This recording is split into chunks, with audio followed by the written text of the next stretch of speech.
Pergunta da consulente Maria Gilsa. Ela diz aqui que já está batizada nas águas há 1 ano e meio. E ela quer saber por que, pastor, ainda não foi batizada com o Espírito Santo. Ela diz aqui que vai começar a cooperar na obra do Senhor, vai trabalhar na igreja e mesmo assim ainda não é batizada. O que está faltando para a consulente Maria Gilsa ser batizada com o Espírito Santo? Prezada irmã, eu vou ler na Bíblia o que está faltando para o seu batismo no ou com o Espírito Santo.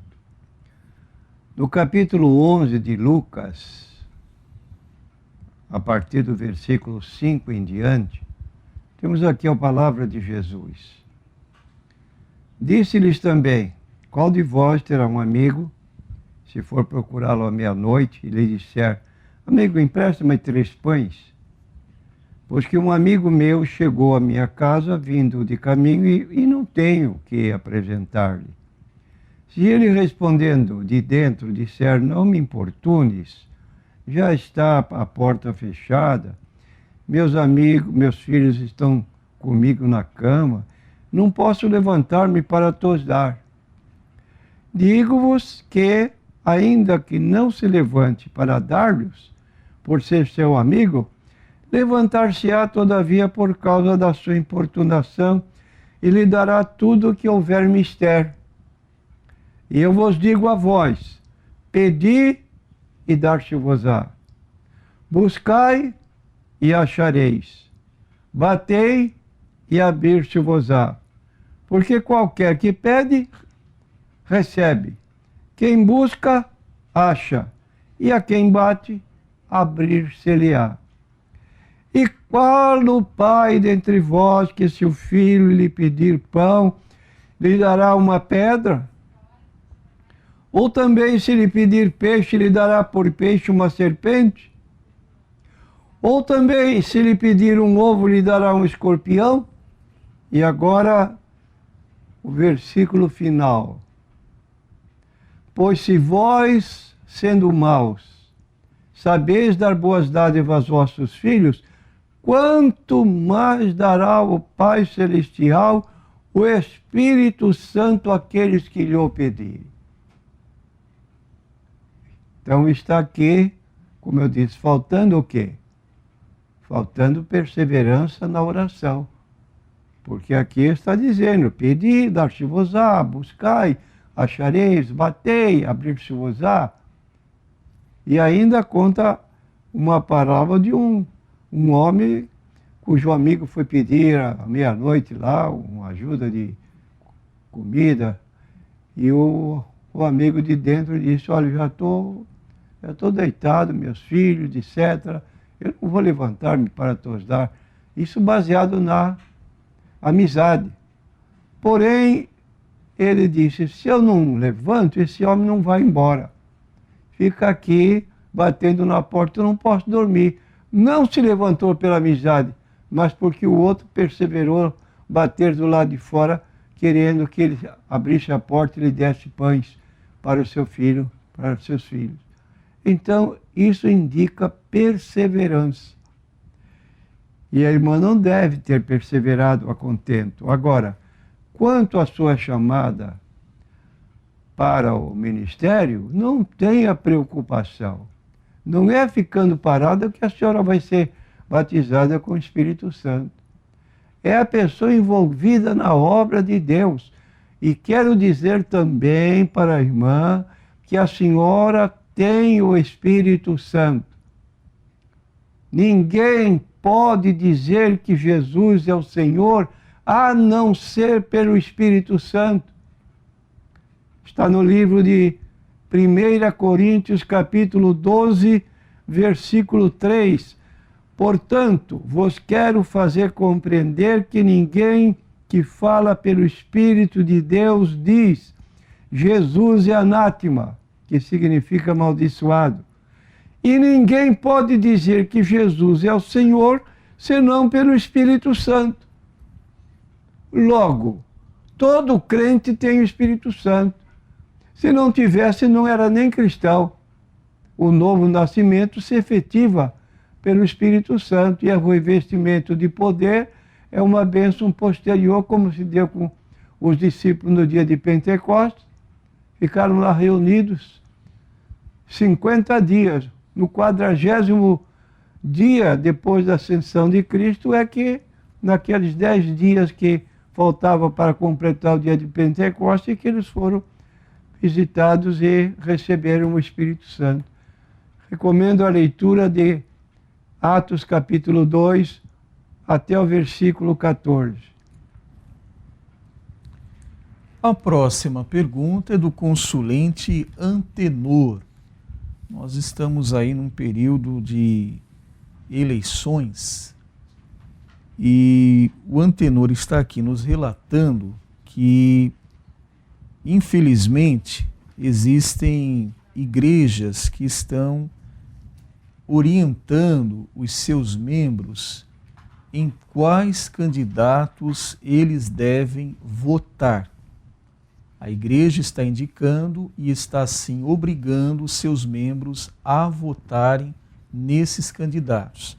Eles estão usando aqui, segundo o Antenor, o texto de Romanos 13, que fala sobre a autoridade, toda autoridade constituída, ela vem de Deus, e também sobre Hebreus capítulo 13, verso 17, aquela recomendação solene sobre obedecer aos vossos pastores. Então eles dizem aqui que esses pastores já estão avisando, se não votarem nos candidatos que a igreja está indicando, eles estarão entrando num processo de rebeldia. E aí então o Antenor passa para o pastor essa situação difícil e pede para o pastor falar a respeito.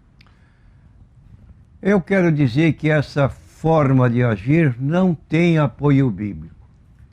Pastor tem limitações.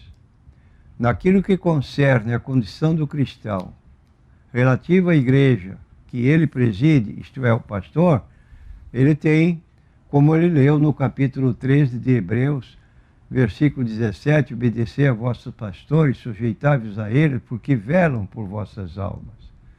Agora, determinar que se vote num candidato escolhido pelo próprio pastor, sob pena de disciplina, como se costuma dizer, está fora de princípio bíblico. O cristão tem que avaliar, e se ele pedir conselho para um irmão que tenha mais conhecimentos sobre a que candidato votar, é uma coisa. Agora, o pastor não pode agir como crentes, como sendo cabrestados, e a opinião dele é que vale. Podemos aconselhar naquilo que é melhor, porém não podemos obrigar, muito menos disciplinar um cristão nessa condição, porque não obedeceu à voz dentro do candidato escolhido pelo pastor. Cumpra seu dever civil. Vá votar, vote em quem julgar mais oportuno. É o seu dever como cidadão. E o restante o pastor se limita à própria igreja. Próxima pergunta, nossa consulente não quer se identificar, mas ela quer saber do pastor qual a sua posição com relação a um casal que congrega em igrejas diferentes. O marido vai para uma igreja e a esposa vai para outra igreja. Ela acha aqui que isso é muito perigoso para o casal, que eles estão dando brecha para um ataque aí do inimigo. O que o pastor pode falar a respeito dessa situação? A solução para esse caso, não conheço a situação do casal porque essa problemática de um ir para um lado, o outro de ir para o outro. Mas à luz da Bíblia Sagrada, a mulher tem uma situação dentro do casamento e o marido tem outra. De modo que, se vamos à igreja para servir a Deus, deve haver obediência no particular no que concerne o casamento. Então nós lemos a carta de Paulo aos Efésios, especificamente agora para as mulheres, donas de casa. Vós mulheres, estou lendo no capítulo 5, versículos 22 em diante de carta de Paulo aos Efésios. Vós mulheres, sujeitai-vos a vossos maridos como ao Senhor. Porque o marido é a cabeça da mulher, como também Cristo é a cabeça da igreja, sendo ele próprio o salvador do corpo. De sorte que, assim como a igreja está sujeita a Cristo, assim também as mulheres sejam em tudo sujeitas a seus maridos. Para os maridos, agora, o preceito bíblico, a partir do versículo 25. Vós, maridos, amai vossas mulheres, como também Cristo amou a igreja, e a si mesmo se entregou por ela. Está faltando amor no meio do casal? Precisa reacender esse amor que levaram ambos a se unir. Então aí é o problema, que às vezes, depois de um certo período, parece que o marido que tem a iniciativa de procurar separar-se da sua mulher, porque alegando falta de amor. Então vós, maridos, amai vossas mulheres, como também Cristo amou a igreja, e a si mesmo se entregou por ela, para santificar, purificando-a com a lavagem da água pela palavra, para a apresentar a igreja sem mácula, nem ruga, nem coisa semelhante, mas santa e irrepreensível. Voltando ao dever do marido, versículo 28. Assim devem os maridos amar as suas próprias mulheres como a seus próprios corpos. Aí está um paralelo, uma comparação.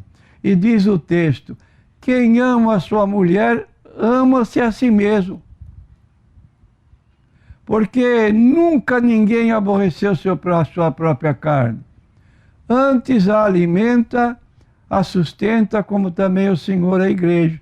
É uma realidade. O homem procura o melhor para si.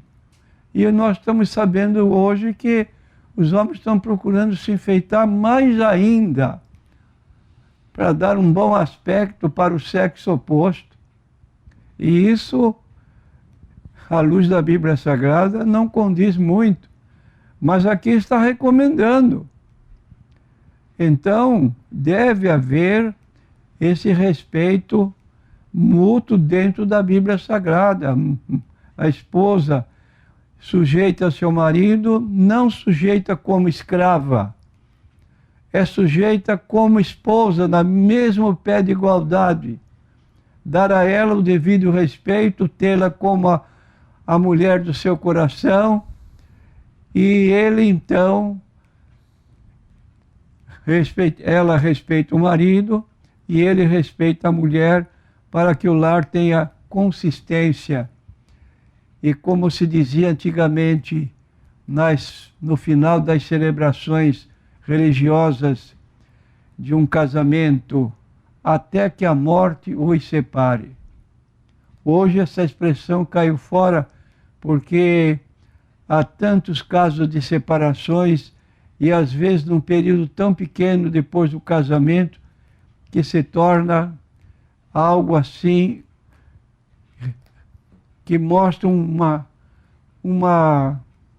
colocação própria dos últimos dias, como diz Pedro, no capítulo 20, aliás, Jesus, no capítulo 24 de Mateus, ele faz referência aos dias de Noé, aos dias de Sodoma e Gomorra, e aqueles dias que antecediam a catástrofe do dilúvio, que as pessoas casavam, davam-se em casamento, eram troca de casal, para lá e para cá, e não respeitavam o casamento. E nos últimos dias vai acontecer a mesma coisa, e é o que nós estamos vendo.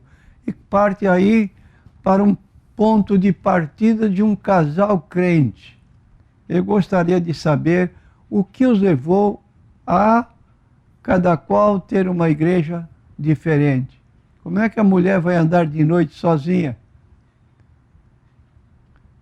desprotegida do marido, que é o seu guarda? Próxima pergunta do consulente Adilson. Diz aqui que o Adilson, a sua profissão, ele é caminhoneiro. E ele estava atento, ouvindo a mensagem que o pastor falou hoje, e durante a mensagem ele citou a ressurreição. E o Adilson quer saber do pastor como vai ser a situação daqueles crentes que morreram em um acidente, por exemplo, e os corpos foram carbonizados, ou até mesmo num incêndio dentro de um prédio, e a morte foi através do fogo e foram carbonizados. Qual vai ser a situação dessas pessoas na ressurreição? Eu quero dizer para o nosso consulente que eu, pessoalmente, só lamento acontecimentos como esses exemplificados. É realmente coisa terrível acontecer. Mas quero dizer que não há nenhum problema, o menor problema, para esse lado que aponta a Bíblia da ressurreição dos corpos. Ninguém precisa ficar temeroso quanto a esse particular, porque, evidentemente, à luz da Bíblia, temos segurança de que da cinza Deus pode levantar pessoas vivas e dar-lhes então essa chance de participar da ressurreição com corpos glorificados. Um corpo semelhante ao corpo de Cristo. Os que morrem hoje, cristãos, eles vão lá para o céu. O corpo fica na sepultura se decompondo, mas o espírito está vivo. E quando Cristo voltar para buscar a sua igreja, ele vai trazer com ele, está em 1 Coríntios, aliás, 1 Tessalonicenses, que ele trará com ele os corpos, os espíritos daqueles que estão com ele no céu. Então, o espírito que vivifica o corpo, logo, em qualquer estágio que estiver o corpo, por uma circunstância diversa, como aqui relatada pelo nosso consulente, ele não vai ficar sem ressuscitar por faltar-lhe um corpo. E essa ressurreição que o senhor tem falado é para os salvos em Cristo, mas até aqueles que morrem hoje sem salvação, lá no juízo final eles também ressuscitarão, não é, pastor? Também ressuscitarão. Mesmo que a morte tenha sido dessa maneira tão trágica, também ressuscitarão para o juízo, não é, pastor? Sem dúvida. Infelizmente, né? Está lá no capítulo 20 do livro do Apocalipse, falando da besta e do falso profeta, a besta que é o anticristo, que eles morreram 1000 anos antes do diabo. O diabo estava preso no poço do abismo. 1000 anos depois ele foi solto. Voltou com a mesma natureza diabólica, juntando o mundo que existia então, para lutar contra o povo de Deus. E ele perdeu de novo a batalha e foi levado para o inferno. Agora, o que ele achou lá? Quem ele encontrou lá no inferno? Nós temos aqui, capítulo 19, aliás, capítulo 20 do livro do Apocalipse, vemos essa posição dizendo o seguinte, que a besta e o falso profeta foram lançados vivos no ardente lago de fogo. E quando o diabo chegou lá, 1000 anos depois, encontrou quem? Diz aqui no capítulo 20, versículo 10, e o diabo que os enganava foi lançado no lago de fogo e enxofre, onde estão a besta e o falso profeta, significando que 1000 anos antes esses dois, o anticristo e o falso profeta, estavam vivos lá ainda. E o diabo, 1000 anos depois, encontrou-os vivos. E de dia e de noite serão atormentados para todo sempre. Então aqui está bem claro essa colocação bíblica. 19 do Apocalipse, versículo 20, o anticristo foi preso, com ele o falso profeta que diante dele fizera sinais com que enganou os que receberam o sinal da besta e adoraram, e a sua imagem. Estes dois foram lançados vivos no ardente lago de fogo de enxofre. Quando o diabo chega lá, encontra os dois vivos. E de dia e de noite para todo sempre. O diabo vai permanecer com outros que também foram lançados em tempo ainda anterior. É o que a Bíblia declara.